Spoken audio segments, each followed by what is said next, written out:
in the I'm stuttering already, on the Bozard Ford Studios. It is Bollocks this evening, and we have an amazing interview today. We've had some great interviews over the last couple of weeks, but this one's the one I've been looking forward to the most. We have Congressman John Rutherford. And Congressman, I'm going to apologize because I met you as Sheriff Rutherford. I'm fine with that. I'm probably going to call you Sheriff. That's okay. They call me Sheriff in D.C., and I love it. I'm still a sheriff at heart. Well, I really appreciate you getting here. I know you went through some traffic, and we're good to go. We appreciate you coming down here, but we got to pay some bills on the front side, and then we're going to dig in to a lot of fun stuff you got going in D.C. there. Sounds good. All right, we're talking about Bozard Ford Lincoln in St. Augustine. Their goal is to make sure your time and experience buying a car is stress-free, fun, and enjoyable. Bozard is a family-owned Ford dealership that has been in business since 1949. Bozard Ford Lincoln has been the recipient of numerous dealer awards, including being ranked #1 automotive dealership in the nation by Dealer Rater. That's #1 in the nation. Bozard Ford has also won back-to-back President's Awards, which is the highest honor given by Ford Motor Company. Check them out today online at bozardford.com. All right, and I did go through and made sure I picked out all the Republican sponsors. Oh, good. Yeah, so I know you represent everybody. But, these are the guys that really are supporters of you, too. Solar Stick, established in 2006. Solar Stick is a local portable power company proudly committed to American manufacturing, constant innovation, and great creating jobs right here in St. Augustine.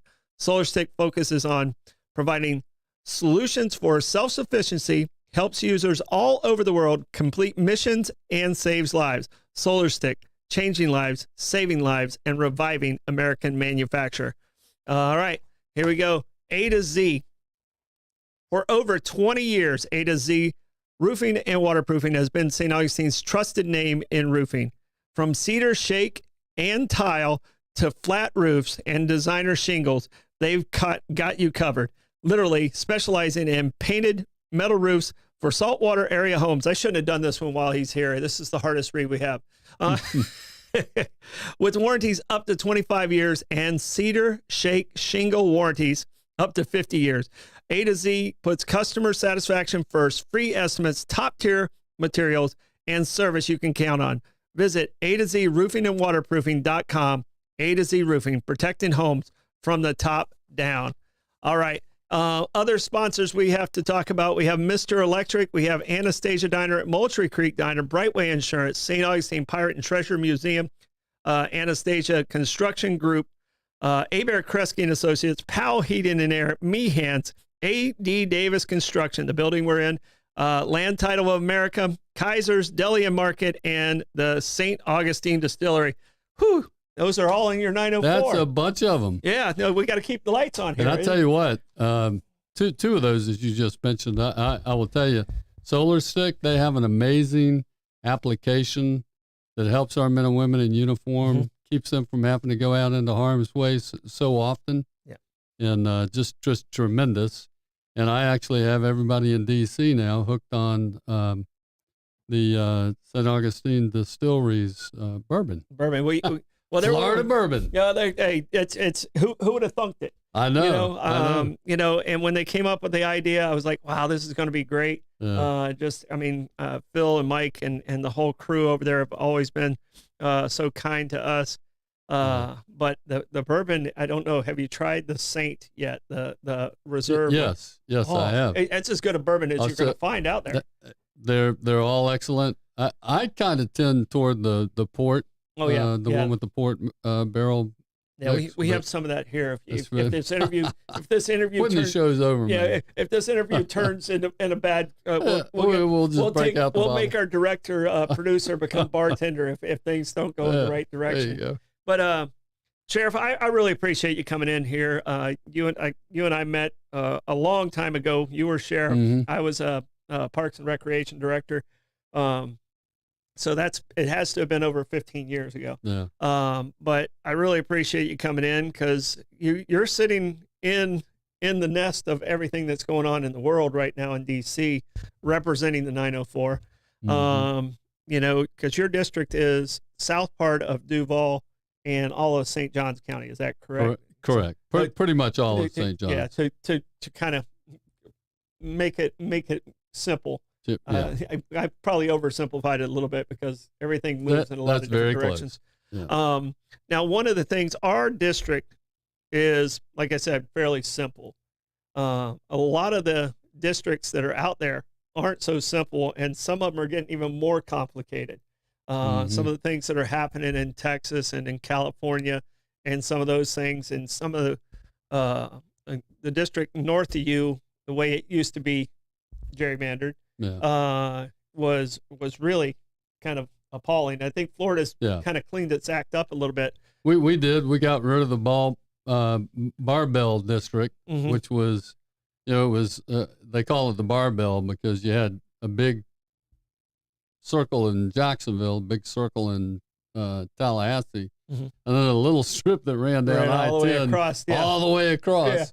Yeah. And that was District 5. Yeah. And it was designed to be a minority majority district. Yeah. And then there was one that started in Jacksonville, touched in St. Johns County. It was maybe 20 feet wide in St. Johns County, and then it went into Putnam County, and then it went into West Volusia County. Yeah. That was the one before that. Yeah. Actually. Yeah. That one went away. Exactly. So let's talk a little bit about what's going on in Texas, in California, because people are like, why aren't we waiting till the census, which is normally when it happens? But it's happened. Right. It's not the first time it's happened like this. No, it's not. And look, just like in Florida, everyone was pretty sure we were going to get at least two, if not three more seats, because of our growth.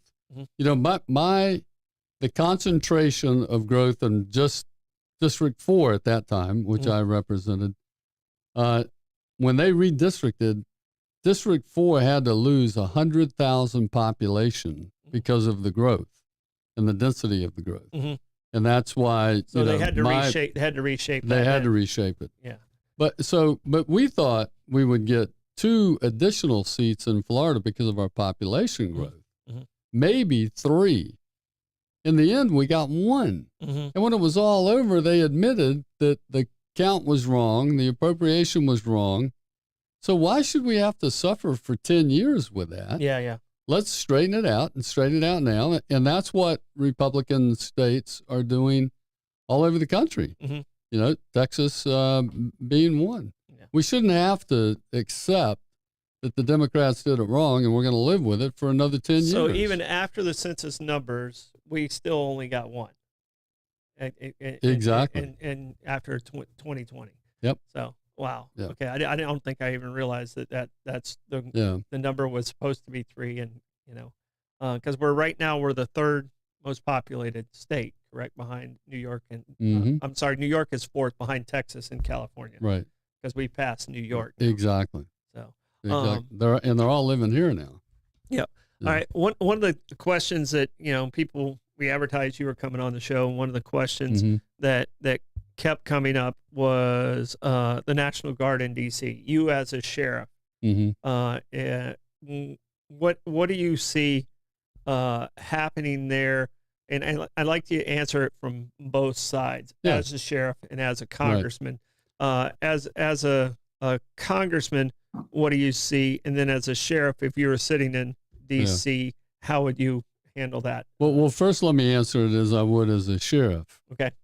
If my city council had cut my agency 800 officers, which that's about what D.C. Metro is down right now, about 800 officers, I would very much welcome the assistance of the National Guard to come in and keep my community safe from all the murders that were occurring. They haven't had a murder in a week. That's the first time in like forever. Yeah. So I would welcome that as a sheriff to help protect my constituents. But the difference is that a chief doesn't have constituents. A chief works for whoever appoints them, the mayor, the city council, the commission, whatever. Sheriffs, they work for the people that elect them. Yeah. So that's number one. Number two, now going to the congressional side, I will tell you, D.C. is not a state. It's a district. the president is sort of like the governor, and he can use those actions like calling in the National Guard and other things. But I'll tell you, Troy, what I think is the most hypocritical thing of the Democrats, who are just screaming from the rooftops that this is, some kind of takeover of government, and he's a tyrant, he's a king, all those things. Remember when the elderly woman was burned alive in the New York subway? I remember that. Yeah. And people were being pushed in front of trains every day. What did Governor Hochul do up there? Yeah, he sent in the National Guard. She sent the National Guard into the subways, and everybody says she was the greatest thing since sliced bread, and it was a very smart move. But when President Trump does it to stop murders and carjackings, and carjackings are just literally off the chain. We've had members carjacked down in the Navy Yards. But it wasn't by other members, was it? No. Oh, okay. Okay. All right. But so I think it's very hypocritical of the Democrats to scream about Donald Trump doing it when Governor Hochul did it to secure the subways in New York. Well, and that plays, depending on which side of the aisle you're on. And you and I, we met up a couple weeks ago and we were talking about something like that. What has changed so much from, it seems like in the 70s and the 60s, it felt like it started to change really in the 80s and late 80s. What's changed with conversations across the aisle? When it's a good deal, it seems like one side or the other is pushing back. And you and I both have a couple of gray hairs in us. Yeah. So we've seen it over the decades. What do you think the big drastic change that has taken place where you're at right now? Yeah, I will tell you, Troy, I think it's a couple things. I think, first of all, when you look at Washington, D.C. and how Congress operates, it's actually designed to keep us apart. In fact, I remember my first trip up to D.C. and a fellow said, "Come on, I'll take you to the Capitol Hill Club." And I didn't know what that was. Yeah, but we'll go there for lunch. I'm like, okay. And we get there. When I got my menu, it said RCHC, and I'm like, Dan, what's the R stand for? I know it's Capitol Hill Club, but what's the R stand for? He looked at me like I was a nut, and he says Republican. Oh, there's two different ones. And I looked around the room, and this place is packed. I look around the room, and I'm like, Dan, you telling me there's no Democrats in here? He's like, hell no, John. They got their place 6 blocks that way. We don't even break bread together. And I'm thinking, man, this is going to be tough. Yeah. And so I realized then, because of my work that I had done in Tallahassee, I understood that the way to get legislation passed, good legislation, it's not the merits. I tell people I used to be so naive. I thought bills passed on their merit. Yeah. It ain't their merit. I mean, you got to have merit. You got to have merit. But you also got to have the relationships to get that bill passed. And so, I'm able to work across the aisle to get some work done through the bipartisan working group, which is, some folks in D.C., Republicans and Democrats. We try to keep it balanced. And, and we come together on things that we all have needs for, like infrastructure, medical, those sorts of issues that there's no red and blue. It's just our constituents and they need our help. Then I also decided one of the things that I was going to do I did it for two reasons. Number one was to try to build some relationships across the aisle, but also to get somebody across the aisle working to pass my bill.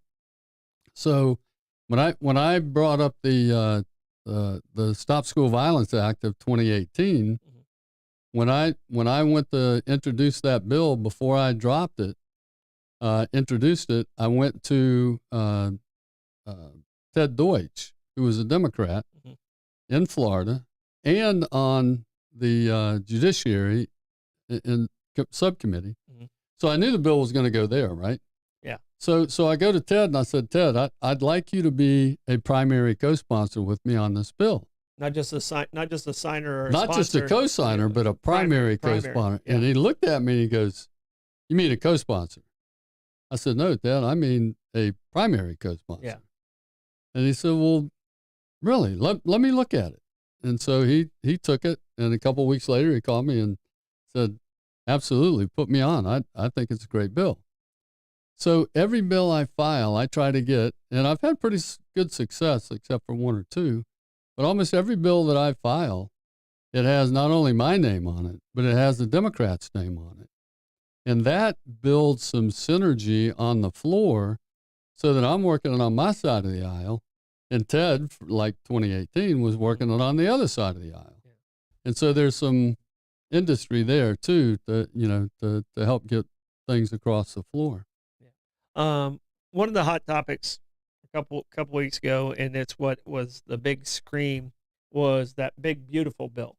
And what 03B, I call it. Yeah, one big beautiful bill. One big beautiful bill. And how Medicaid was being handled. There was a lot of misinformation that was out there. A ton of misinformation. And it was a huge. And when the big part was definitely real. Yeah. It was like 900 pages or something like that. Oh yeah. I mean, and you might be the only person I've ever met that's read this entire thing. But if you can, in 3 or 4 minutes, explain what's the scream about Medicaid, why that is not accurate, and what is the reason for those Medicaid cuts. Right.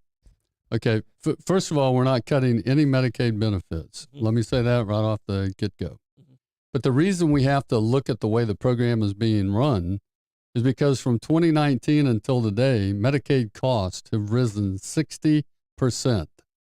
Troy, you don't have to be a mathematician to know that is not sustainable. There's no business that survives that. Nobody can survive that. So, and what's driving that growth in the expense?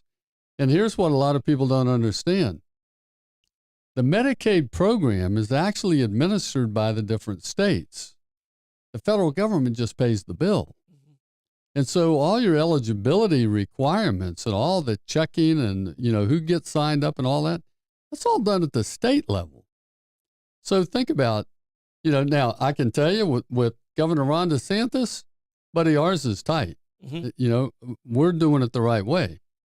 But look at some of these states, New York, New Jersey, California, Illinois. Those guys, they even know they're registering illegals and don't care. Mm-hmm. Also, let me share some other numbers with you that DOJ found. There are currently 1.2 million individuals who are registered for Medicaid in 2 or more states. Think about that. 2 or more states? 2 or more states.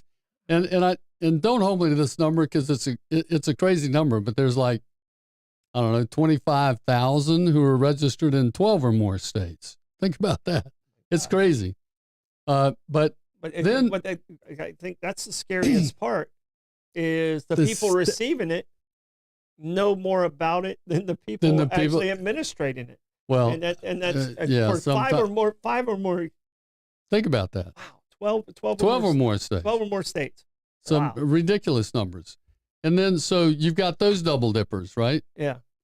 Then you also have people who, it's 1.6 million who are double dipping in Medicaid and ACA. Mm-hmm. So they're registered in ACA, but they also have Medicaid benefits. So that's 2.8 million Americans. Well, all of them aren't necessarily American. I shouldn't say that. That's 2.6 million who are double dipping in the system. Mm-hmm. That's what we're going after. We're going after the waste, fraud, and abuse. And we're going to require, if you're between the age of 19 and 64, and you're what they call an able-bodied adult without a dependent, mm-hmm.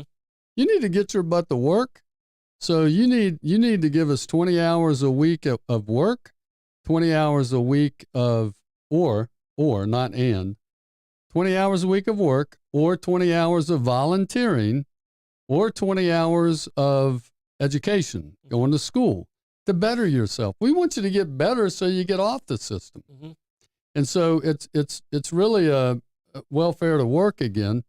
And it's not even as strict, I don't think, as it was under Bill Clinton. Mm-hmm. So when you hear people talk about all these thousands of people are going to die because they're going to lose their Medicaid benefits, folks, that is not true. It absolutely is not true. Well, and I get very aggravated. I grew up on a farm, and everybody worked, and I've worked ever since I can remember. And I get very aggravated when people tell me, "Oh, well, there's no work out there." I mean, that is probably the most frustrating. I'm like, I'll give you one of my 12 jobs, and everybody is really good about making excuses of why they're not working. Right. If they just went to work and put that kind of energy into work, they'd be successful. They'd be in great shape. They'd be successful. So, I mean, that's to me is a component that I really, I want people to work. I don't mind helping those. I'm president of Home Again, the Veterans Village, and that's our foundation, and the one we have about to open on State Road 16. Well, Troy, let me tell you, because I feel the same way. Mm-hmm. And some of these national associations that are putting some of this information out, they are just flat out scaring the daylights out of people. There was one, Chris and I, mm-hmm. We actually went to Brooks Rehab and had to go to their brain trauma. They call it the clubhouse. Mm-hmm. And all of these folks are suffering from brain trauma, and they got something from their national association telling them that they were no longer going to be able to use Medicaid for their therapies. Mm-hmm. And, I had to show them in black and white that was not true. Yeah, there's just they still have the same exemptions that they had before. They're not going to have to go out and get a job. They don't have to go, they're exempted from that community engagement piece, and their benefits are not going to change. Mm-hmm. We're just going after the double dippers, the abusers, the adults without dependents that mm-hmm. ought to be out working and getting their health care through their employer. And so, those people were just scared to death, Troy, that they were going to lose all their benefits. It's sad to see. They shouldn't even have been worried about. No. They should be worried about getting healthy. It's so sad to see that. At that point. All right. You spent 12 years as sheriff, mm-hmm. is that right? Yep. And now you've been in Congress since 17 or 18? 17. Okay, since Took 17. office in 17. And the congressional numbers changed, but you pretty much have been in the same location. Right. Tell me the biggest difference between those two jobs. Both are elected jobs. Mm-hmm. But tell me the biggest, besides geographically, obviously, the biggest difference between, you're still representing your constituents, a lot of similarities, but what's the biggest gap? And possibly the second part is, what prepared you in those first 12 to be the representative you are today? Yeah. Troy, I will tell you, the biggest difference is when you're a sheriff and you're an elected sheriff, so you have the backing of the people that you're serving, mm-hmm. You have the authority and the political power to make things happen. Mm-hmm. I don't have to get 434 other people to go along with me. Yeah. When I was sheriff, I could call the shots. And even though I had to deal with the city council, the mayor's office, even then, the sheriff and, like all the other mm-hmm. Folks, even in our consolidated government in Duval, you are an independent constitutional officer. And so you have an opportunity to do a lot of things. In Congress, you're limited by the system, which I think that's the purpose of the the way it's all set up by our forefathers. I've got to get the majority of 434 other people to go along with me, mm-hmm. and so I think that's the greatest challenge, and Yeah. Yep. So, I mean, and just to show the complication of where you're at, when I was Parks and Recreation Director, we had 5 commissioners, and all I had to do was count to 3. Yeah. You have to count. You have to count to 230. 218. Yeah. To make it work. Yeah. And And you know what I remind people of? Mhm. Remember the Summer of Love 2020 when all the cities across the north mainly were burning. Jacksonville didn't have anywhere near those kind of problems because we're run by a sheriff. So was St. Johns County. Yeah. And so when you look at the cities, where the news anchor is standing there saying, it's a mostly peaceful protest and the whole city's burning down behind them, right? Remember that? Oh, yeah. Those cities every one of them was run by an appointed chief, not an elected sheriff. Yeah. And I think that's very telling. People hold them accountable exactly. if they're doing that instead of an appointed chief. Yeah. All right. When you had a great career as law enforcement, what in... Oh, let me tell you, the second part of your question was what prepared me in my 12 years to be in Congress? And that's a great question. And I'll tell you, sometimes you don't even know what the Lord's preparing you for, right? So when I got elected sheriff, one of the first things I did, I wanted to get the mentally ill and severely addicted out of my jail and into community treatment. And so as soon as I got elected sheriff, I drafted a bill to do just that. Went to the Florida Sheriff's Association. All 67 sheriffs have an association, and we lobby Tallahassee as an association. And we had, Frank Messersmith was our lobbyist, and, but we had a legislative committee of our own, that was made up of just the sheriffs that worked with Frank. And so first year I go to Ocala where we have our pre-session meeting, and they're like, John, great bill, but, we just don't have any room on the agenda because you can't just carry a massive number of bills every year. You gotta focus. And so I get it. I was the new guy. My bill was, great bill, but no room. It's not your turn yet. Not my room. Right. Yeah. So I said, okay, well, let me run it because I'm thinking, man, I got a great bill. I'm going to save lives. I'm going to save money. And so I ran that bill, and it failed. And I came home, and I'm thinking, what the heck just happened? Like I told you earlier, I thought bills passed on their merit. This was not happening. And so what I realized was I had all these connections in Jacksonville, all these networks built up, but I didn't have them in Tallahassee. Yeah. And so, and I didn't have any statewide networks. So, thankfully JSO had a King Air, and I literally flew all over the state of Florida. For the next year, I flew all over the state of Florida, hit every editorial board in the state, I think, and flew to Tallahassee every chance I got to meet with members, their staff, all of that. Next year, I go back to Ocala for the legislative meeting, and still, John, great bill, but no room. And I said, well, look, let me run it again. I didn't get in your way last time. Let me do it again. They said, okay. Well, it flew through the House, flew through the Senate. Jeb Bush signed it into law. And no kidding, when that legislative session was over, the executive director came to me and he said, hey, John, the legislative committee just elected you chairman. Oh, there you go. And I'm like, okay, I didn't even know I was running. I'm like, okay, I'll do that. And so normally the legislative chair would serve, 2 years was kind of the normal term. Troy, I wound up serving in that position for 9 years because we were having some tremendous success. And it was because of the relationships that I'd built.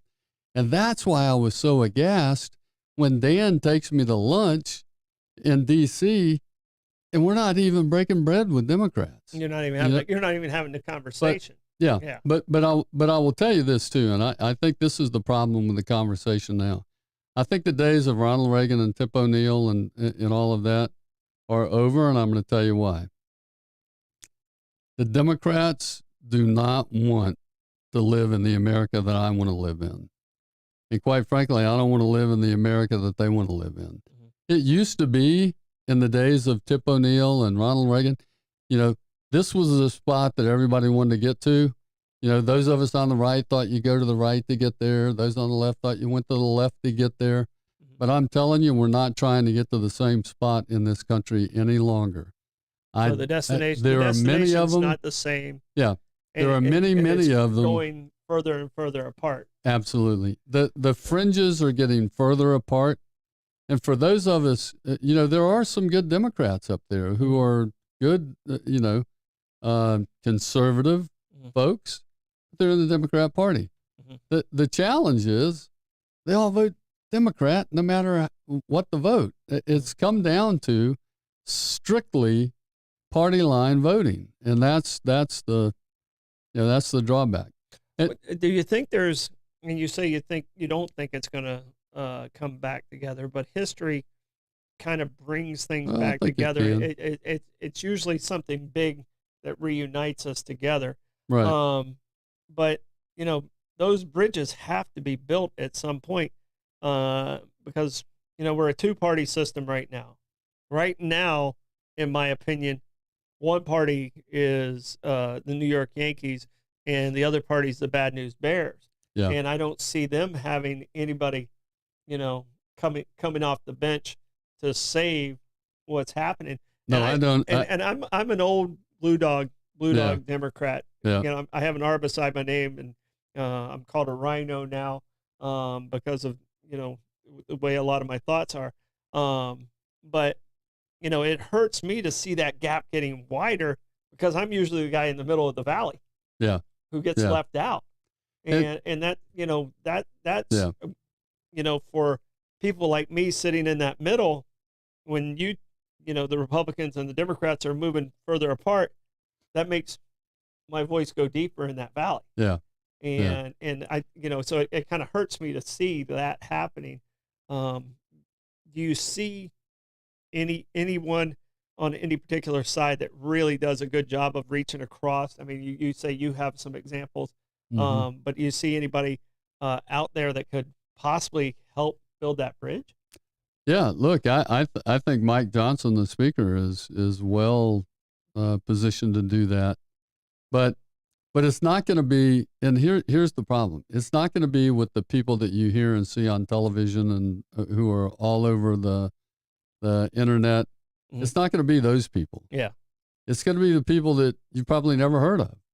Like I knew when 8 Democrats got together, 8 Republicans got together with 210 Democrats to throw Kevin McCarthy out of the speakership. Mm-hmm.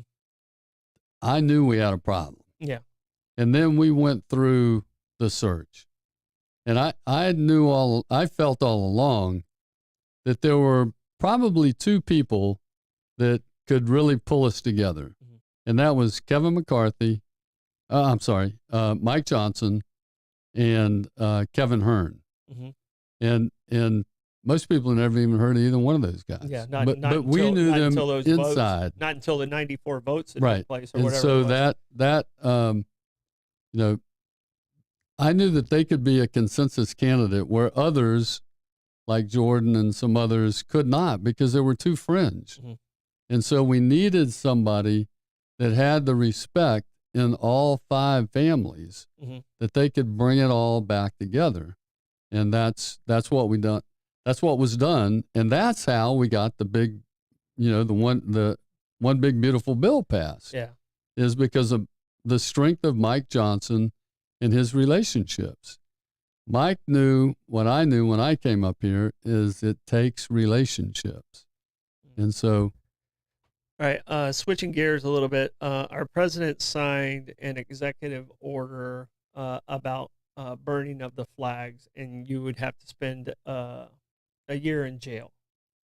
I can't stand when someone burns a flag, but I believe it is a First Amendment right.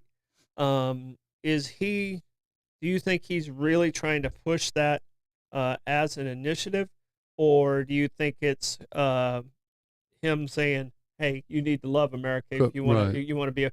Because if he's really trying to push this as an initiative, I got some problem with it. Yeah, I do as well. I think it's more trying to push the America First agenda, patriotism. Be proud to be an American. Mm-hmm. You've got nothing to be ashamed of.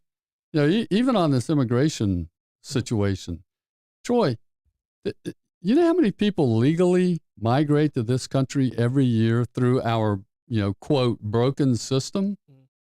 Almost 1 million. Yeah. Almost 1 million every year. So don't tell me that America is not compassionate and America is not open to others.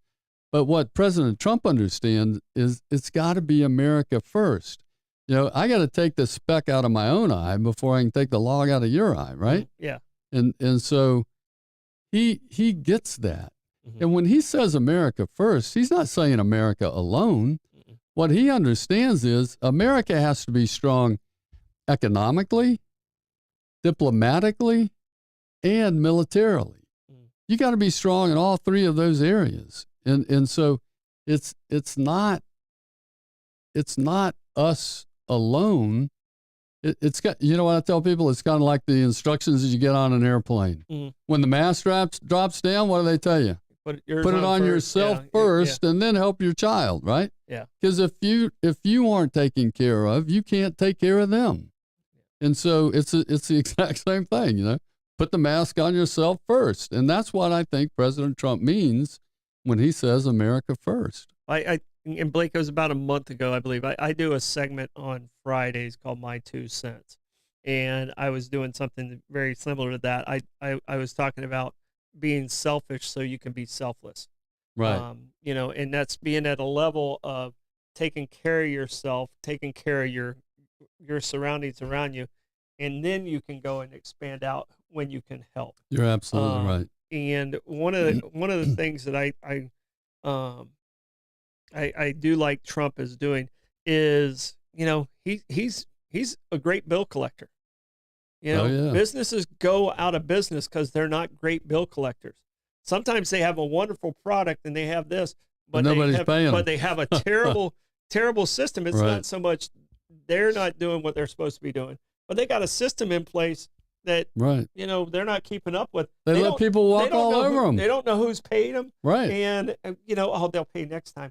No, it doesn't. Business doesn't work like that. Right. And he's making people pay the bills. Yes. With the UN and with these tariffs, some of these things, he's making people pay the bills. And everybody thought the world was going to fall apart with these tariffs. Mm-hmm. Oh my gosh, it's and here's the thing too. It just didn't happen. And I'm a wait and see kind of guy. I think my grandfather told me the story about the talking horse. The king heard that this farmer had a talking horse. Horse couldn't talk at all. And the king's men come down there and say, "Hey, we want the talking horse." And he goes, "Oh, sorry, the horse has laryngitis." And the horse, the wife goes, "That horse can't talk. What the hell are you doing?" He goes, "You know what?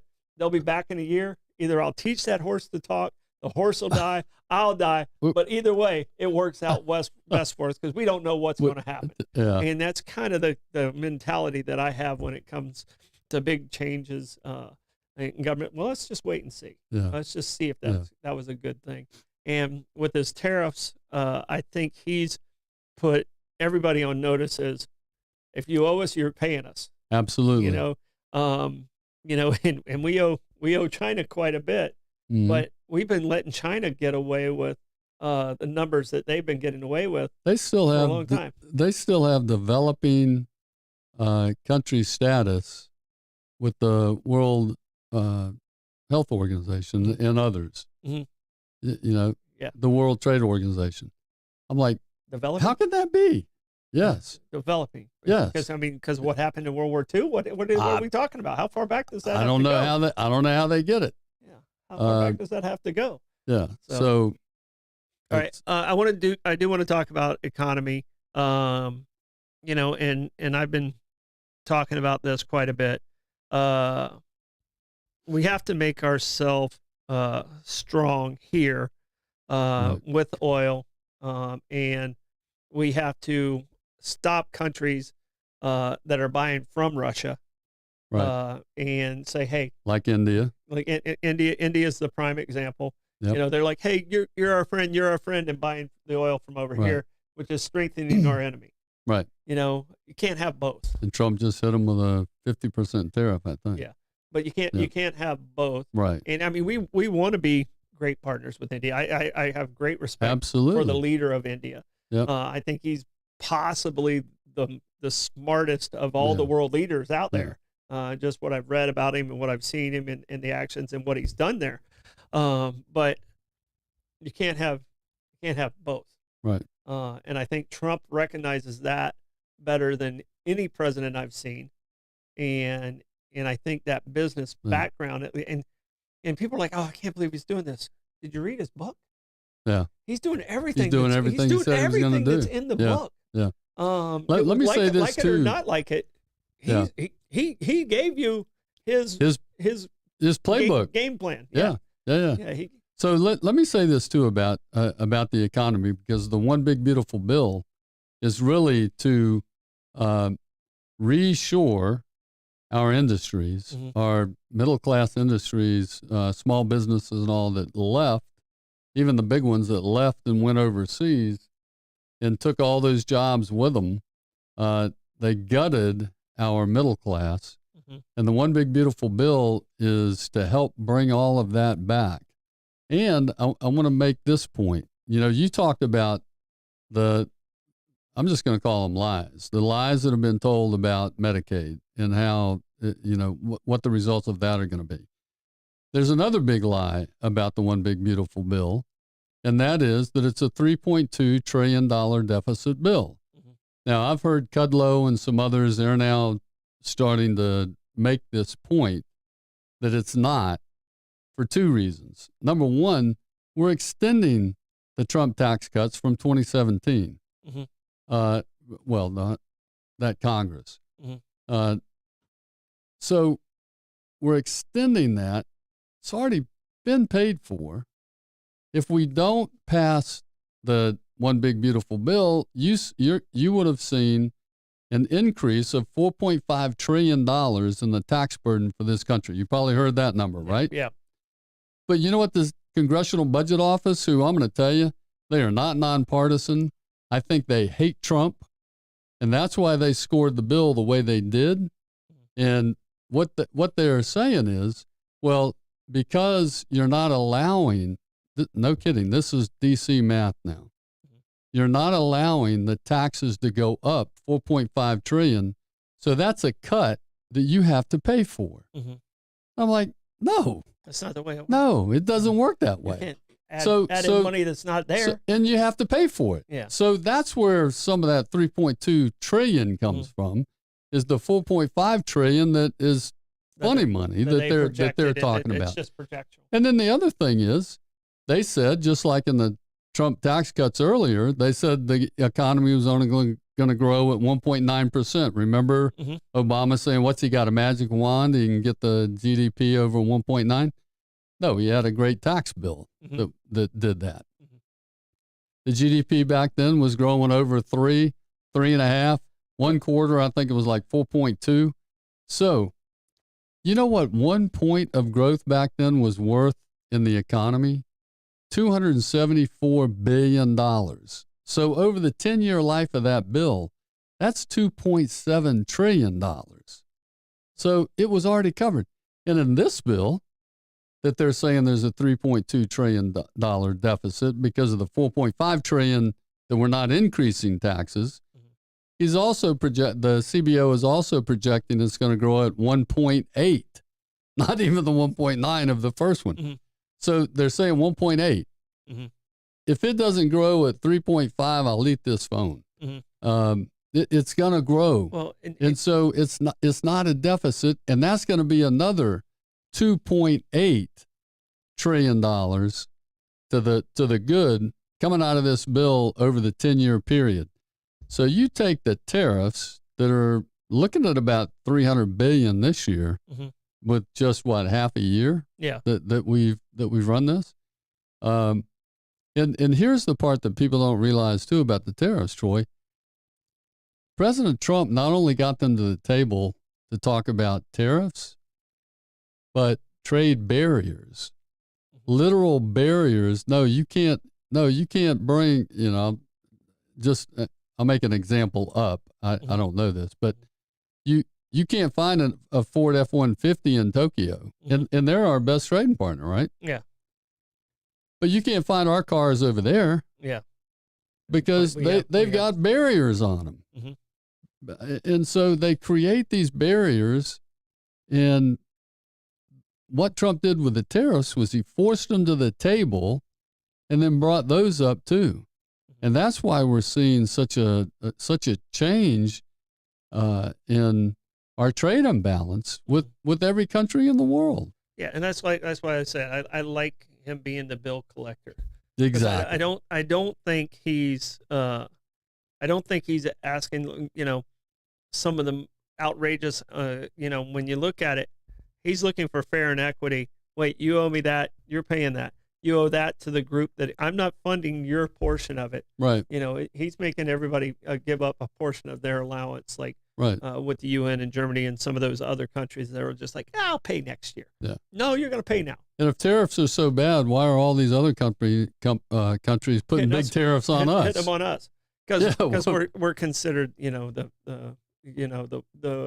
the bank of the world. Yeah. Yeah. Right. And that's not the way it should be. It shouldn't be that way. It should be America first, and that's what we're doing now. All right. Committees that you're on, we got about 10 minutes left. Okay. And I really do appreciate you being here. Sure. Committees that you're currently on, when you first started off, you kind of get the scraps.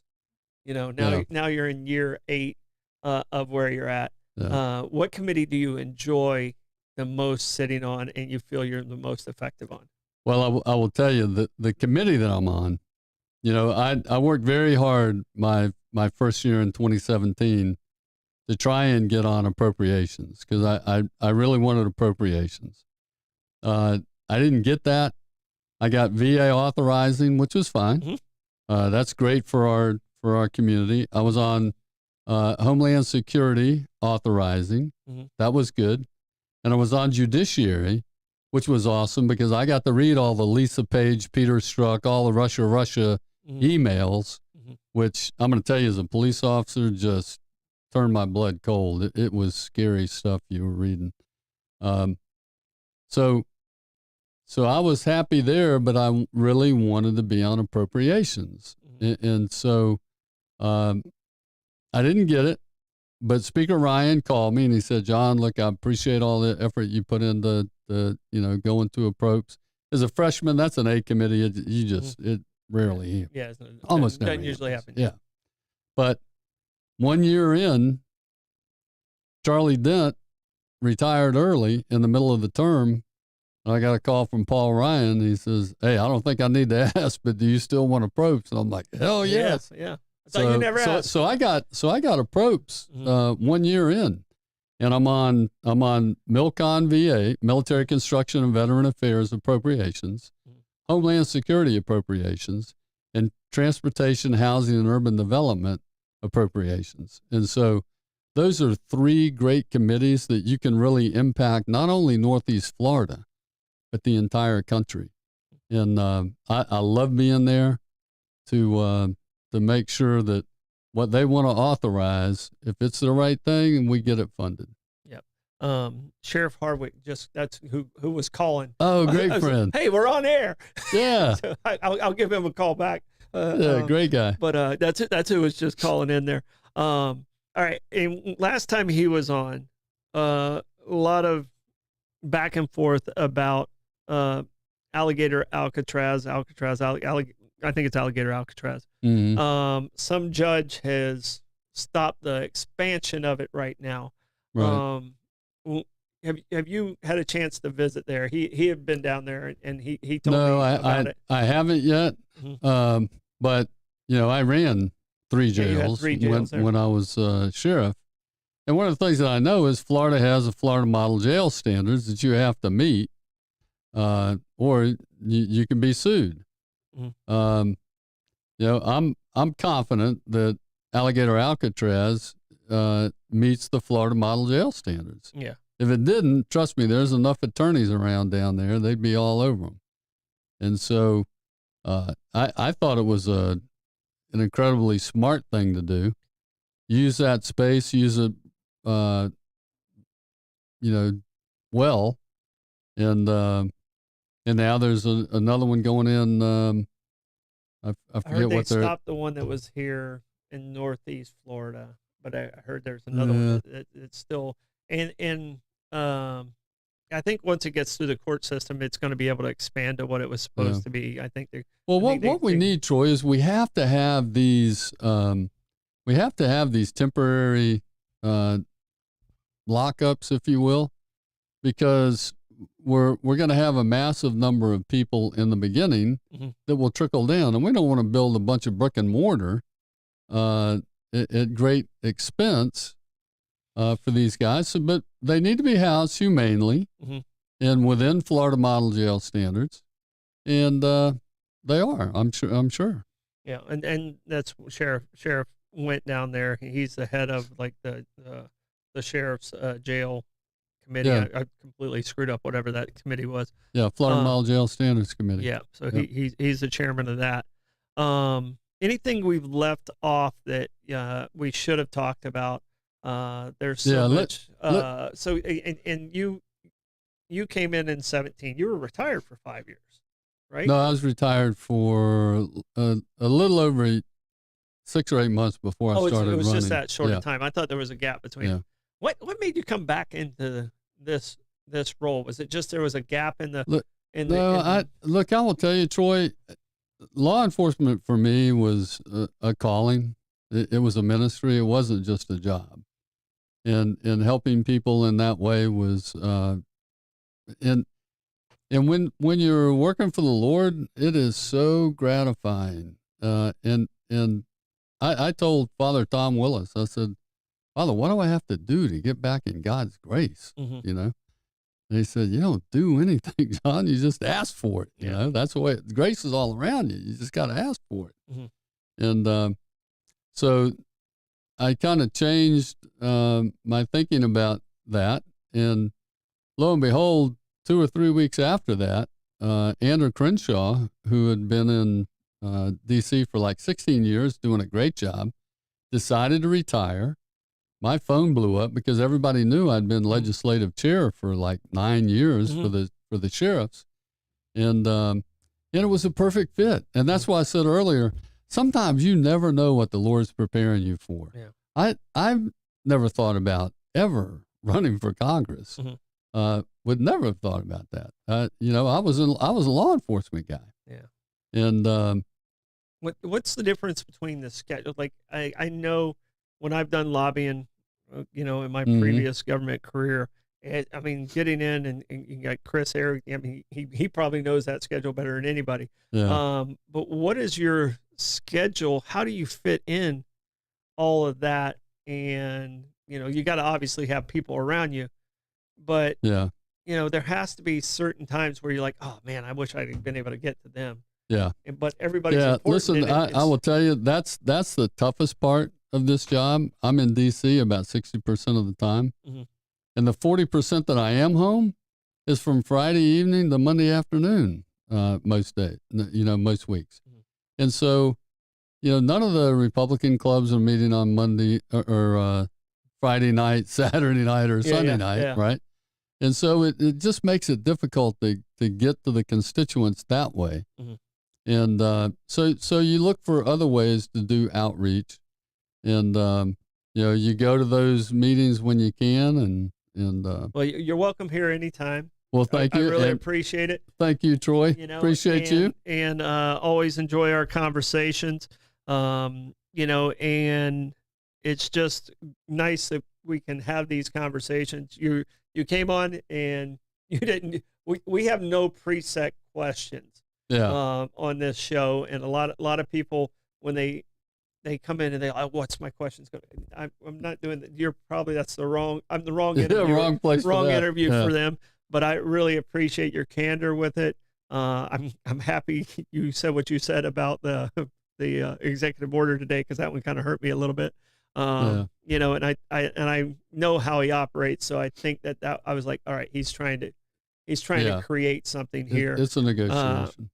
And that's what everything is. But thank you so much, Blake. Do we have anything out there that you need to give us, sir, before we sign off from this interview? There was questions. There was definitely questions about like Representative Rutherford's thoughts about term limits in for House of Representatives and Senate, and his thoughts about elected leaders being banned from owning stock. Yeah. So and the term limits, when we have that in the state of Florida, does it work in DC? And yes or no? How would it work? Because I mean, I think our founding fathers, you know, did it where they had their other jobs, they came in, represented, and went back to their other jobs. Right. And you joined the political world from the sheriff world later on in your career. Yeah. Why would it? How could it work? Or do you think it just wouldn't work? Honestly, when I see what's going on in Tallahassee, I don't think term limits are working there either. Okay. I tell you, I don't think they worked in Jacksonville. Look, now, maybe more for policymakers. Like if you want to say 12 years, 16 years is a policymaker, I could probably go along with that. What I can't go along with, though, is when you have an executive position like sheriff, clerk of the court, those kind of things, where you have a certain knowledge, skills, and ability that you've developed to run that agency. And then because it's 8 years, you're just going to throw somebody out of office? That's crazy. Yeah. Ford Motor Company would never do that. No major company would do that. As long as you're there doing a good job, the people should be able to continue to elect you. Yeah, and I'll tell you, I go back and forth because in St. Johns County, they don't have term limits with their commissioners. The first 4 years, that commissioner's just learning. I think it's the same way in Tallahassee. You're just learning. You're trying to figure out, you know, where to position yourself. That's why I said maybe 12 to 16 years. You know, and I get behind that. But if you've been there for 30 years, you know, you've been there for 30. I mean, President Biden was there for 40 years. It's ridiculous. You know, I mean, and you know, so I think at that point, we need to possibly look at something like that. Right. And you know, so I kind of can get behind that. Yeah. But I know that first 2 years, but people where you're at. You were learning. You were learning exactly where you needed to be. You're drinking from a fire hydrant. Yeah, and you were just trying to understand how to make this schedule. And it's kind of like, you know, a quarterback in the NFL. First couple of years, he's getting knocked on his ass. Yeah. You know, and that's what it is. The speed of the game is different. The speed of the game, everything has changed, and that's the same I see in, you know, even in Tallahassee, even in any local politics and stuff like that. That's a learning curve. But I will tell you one reason that I think term limits could be viable is because when you look at the situation that we have now with districting, look at folks like Ilhan Omar. She's going to be in that district because we put like 60,000 Somalis in that district. When they immigrated here, they're not voting for anybody else ever. Yeah. So to force some change in some of these districts where it is a lock for a certain person, you know, Nancy Pelosi. I mean, the Republicans have them too. Those are the ones that really stick with me. The guys that have been there 20 and 30 years. Right. All right. And at that point, I'm like, okay, we need fresh ideas. Yeah. You know, and that's where I feel those term limits are important. I can get behind 12, you know, even I can go as high as 16 even. Yeah. And three max on the Senate side. You know why I say that? That's 18 years. Because I had 12 at the sheriff's office before I got term limited out, because they reinstituted term limits, the state Supreme Court, after I started my third term. Uh-huh. So I got 12 years instead of the 8 that everybody else is getting. Yeah. But here's what I saw. It took me 4 years to get alignment within the agency for new ideas. Mhm. Then it took me another 4 years of implementation and to ingrain it into the agency. Mhm. And then I had 4 years to really burn it in so that when I left, it wasn't a program. Mhm. It was the way we do business. Yeah. And so there are things going on at the sheriff's office today that I started, when I was a first-term sheriff. But because I had 12 years to ingrain that in the agency, it stayed. It stuck. And so I think you need at least 12, maybe 16, but 12 for sure. Anything less than that, I think, is too quick. All right. Well, we are at the end of the show. Thank you so much. I appreciate you guys. Come back anytime. Will do. You're in town. I know you're out of town 60% of the time, what I heard. But it's always nice to get that perspective out of DC. And like I said, thank you, Troy. 9:04 now, and we want you guys. Thank you, Blake. We want you guys to stay in the now. Thank you, Blake.